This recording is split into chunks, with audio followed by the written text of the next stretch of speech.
Cheque bounce cases जिसे section 138 negotiable instrument act के तहत फाइल किया जाता है, इसको एक क्रिमिनल ऑफेंस माना जाता है। लेकिन सवाल यहाँ पर सबसे बड़ा ये है कि ये केस जो है वो कितने दिन के अंदर डिसाइड होते हैं। चेक बाउंस के जो केसेस है वो सालों साल तक चलते रहते हैं या फिर जल्दी से ही डिसाइड हो जाते हैं। चलिए सच जान लेते हैं।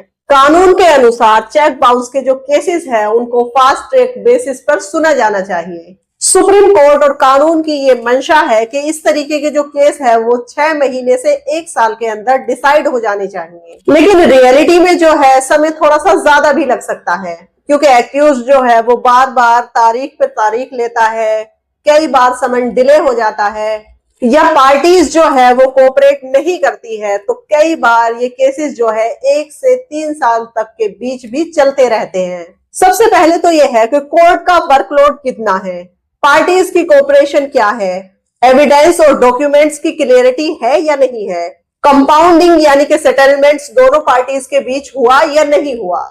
और सबसे अच्छी बात यह है कि चेक बाउंस के केसेस जो है वो कंपाउंडेबल होते हैं। मतलब ये कि अगर दोनों पार्टीज चाहे तो समझौता करके आपस में जल्दी से इस केस को कंपाउंड यानी कि समझौते के आधार पर खत्म कर सकती है। इससे पार्टी की परेशानी और कोर्ट का टाइम दोनों ही बचते हैं।